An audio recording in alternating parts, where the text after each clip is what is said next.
They said he was the people's king. But when he died, nobody saw the body. No autopsy. No national farewell.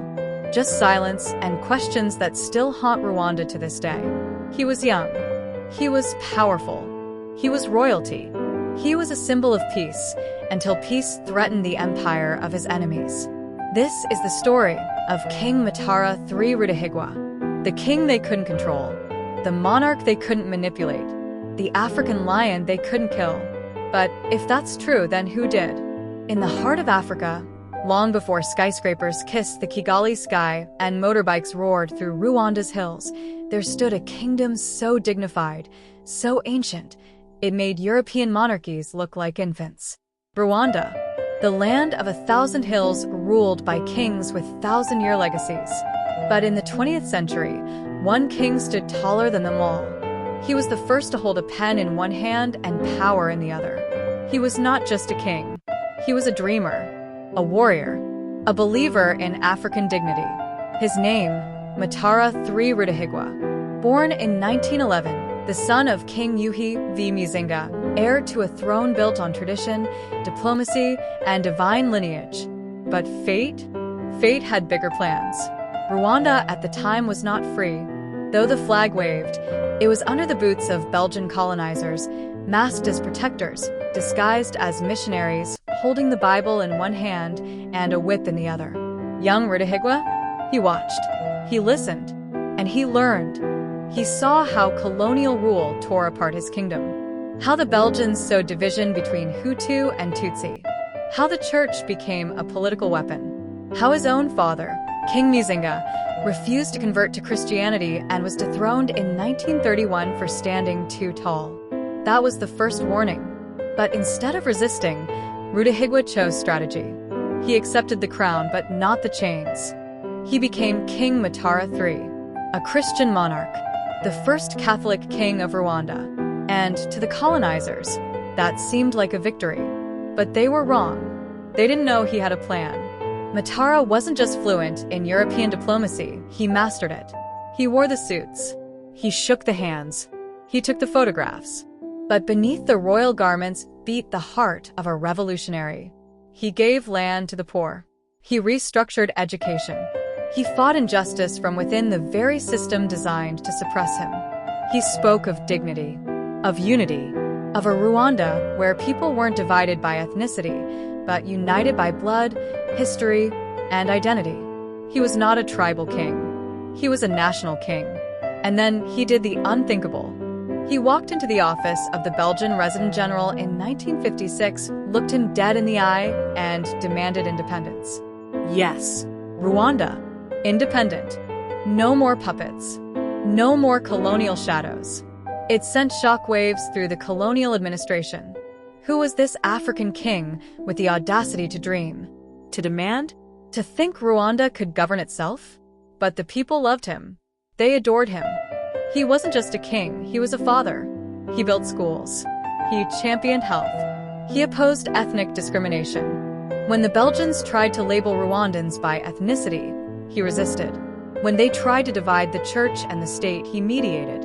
When they whispered threats, he stood taller. He was becoming dangerous, not to Rwanda, but to the very system that feared an African nation could thrive without foreign chains. So, in 1959, King Mutara traveled to Bujumbura for a medical checkup. What happened next is still a mystery. They said he complained of a headache, that he was taken to a Belgian hospital, that he died shortly after. No warning, no buildup, just dead. No autopsy, no photos, no official investigation. Belgian authorities claimed it was a stroke, but no one saw the body, not even his closest family. The people? They didn't believe it. They still don't. Because here's the thing, Mutara was just 48. Fit, alert, not sick, not frail. And most importantly, he had just renewed his call for independence. The timing? Too perfect. A king beloved by his people, feared by his colonizers. A symbol of unity in a land being divided by foreign interests conveniently dies right before Rwanda gains independence. Too convenient. But his death wasn't just the end of a life. It was the start of a storm. With no king to hold the nation together, Rwanda slipped into chaos. The power vacuum opened the gates for political manipulation, ethnic conflict, and fear. 1959 turned bloody. Refugees fled. Families fractured. Seeds of hatred were planted deep. And over the decades, those seeds would grow into one of the darkest genocides the world would ever witness. Could King Mutara have stopped it? No one can say for sure. But ask any elder in Rwanda, and they'll tell you, if Mutara had lived, history might have been different. Because Mutara wasn't just a king. He was a bridge, a voice, a unifier, and they silenced him. But not forever. Today, his legacy rises from the hills he once ruled. His vision lives in the minds of those who still dream of a united Rwanda, one not chained by colonial pasts, but empowered by ancestral wisdom. He's buried in Nyanza, next to other kings of Rwanda. But unlike many, his name didn't fade. Schools are named after him. Streets carry his spirit. History books speak his truth. Because though they tried to erase him, they couldn't. Because kings like Mutara don't die. They multiply in memory, in movement, in the minds of the youth who still ask, what if he had lived? What if Africa had more leaders like him? What if our history was written by our heroes, not by their killers? This isn't just about Rwanda. It's about a continent, about dignity, about the price of freedom, about kings who weren't just born into power, but rose above it. It's about telling the truth, even when it was buried, even when it was silenced. Mutara III Rudahigwa was not perfect, but he was powerful. He was purposeful. He was proof that an African king could rule with both heart and mind. And maybe that's why they feared him most, because he showed the world what a free Africa could look like. And that was dangerous.